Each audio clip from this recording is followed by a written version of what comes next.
Baghdad से कुछ दूरी पर एक छोटी सी बस्ती थी जहां एक बुजुर्ग व्यक्ति हकीम अपनी आखिरी जिंदगी के दिन गिन रहा था।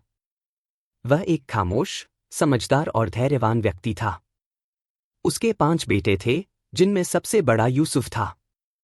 यूसुफ एक जमींदार था जो दिन भर खेतों में मेहनत करता और अपने बूढ़े पिता की सेवा भी करता, लेकिन मन ही मन इस जिम्मेदारी से कभी कभी ऊब जाता। हकीम अपने बेटे के बदलते व्यवहार को महसूस कर रहा था। वह जानता था कि यूसुफ अब उसे बोझ समझने लगा है। एक दिन उसने यूसुफ को बुलाया और कहा, बेटा, मैं अब ज्यादा दिन तुम्हारे साथ नहीं रहूंगा। मैं दूसरे बेटे के पास चला जाऊंगा। तुम अपनी जिंदगी पर ध्यान दो और मेरे लिए परेशान मत होना। यूसुफ ने इस पर कोई विशेष प्रतिक्रिया नहीं दी। कुछ दिनों बाद हकीम अपने दूसरे बेटे फारूक के पास चला गया। फारूक एक अमीर आदमी था, लेकिन वह अपने कारोबार में इतना व्यस्त था कि पिता की परवाह नहीं करता था। उसकी पत्नी भी ससुर को नजरअंदाज करती थी। एक दिन फारूक ने अपने पिता से कहा, बाबा, आपको मेरे कारोबार में मदद करनी चाहिए ताकि आपकी मौजूदगी का कुछ फायदा हो। लेकिन बुजुर्ग हकीम अब किसी मेहनत के काबिल नहीं था। फिर भी उसने शिकायत नहीं की।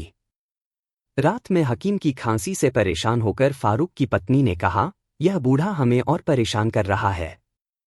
इन्हें किसी और बेटे के पास भेज देना चाहिए। फारूक ने अपने पिता से कहा, बाबा, अगर आप यहां असहज महसूस कर रहे हैं तो किसी और बेटे के पास चले जाइए।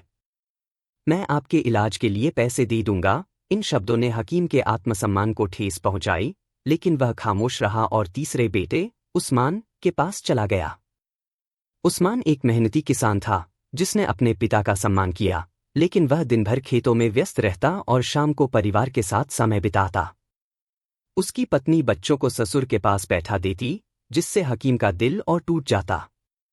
वहां भी उसकी तबीयत बिगड़ती गई और उसने चौथे बेटे अहमद के पास जाने का फैसला किया। अहमद एक लालची इंसान था। जब उसे लगा कि उसके पिता के पास कोई दौलत नहीं है तो उसने भी उन्हें नजरअंदाज करना शुरू कर दिया। उसकी पत्नी उन्हें बोझ समझती थी और हमेशा ताने मारती।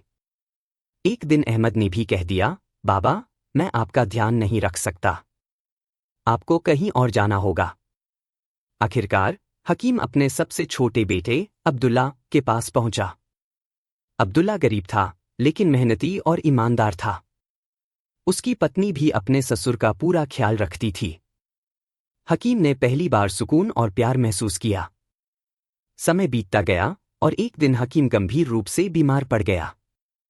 अब्दुल्ला अपने पिता की सेवा में लगा रहता और रोता। हकीम ने उसे बुलाया और कहा, बेटा, मेरे आखिरी दिन करीब हैं। लेकिन अल्लाह तुम्हें खुश और आबाद रखे। तुमने मेरा दिल जीत लिया है। अब्दुल्ला ने कहा, बाबा, क्या आप मुझसे खुश हैं? अगर मैंने कोई गलती की हो तो माफ कर दीजिए।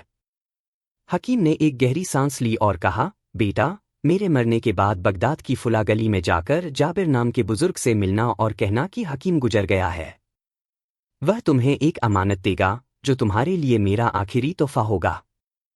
लेकिन याद रखना, अपने भाइयों को कुछ मत देना।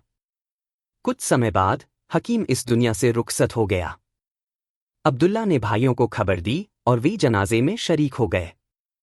अब्दुल्ला ने भाइयों से कहा, बाबा ने मुझे एक अमानत सौंपी थी।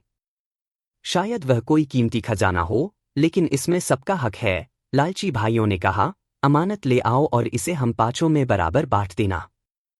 अब्दुल्ला बगदाद गया और जाबिर से अमानत लेकर आया। जब उसने संदूक खोला तो उसमें बगदाद के मशहूर बाजार की कई कीमती दुकानों के कागजात, जवाहरात और अशरफियां थीं। उसने ईमानदारी से भाइयों को उनका हिस्सा दे दिया और खुद अपने हिस्से पर संतोष कर लिया।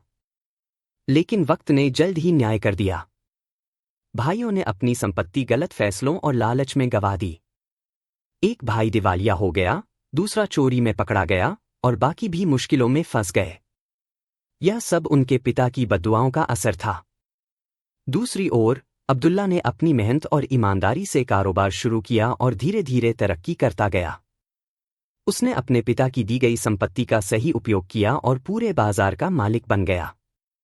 जिन भाइयों ने कभी उसे छोटा समझा था, अब उसी के दरवाजे पर मदद के लिए आने लगे।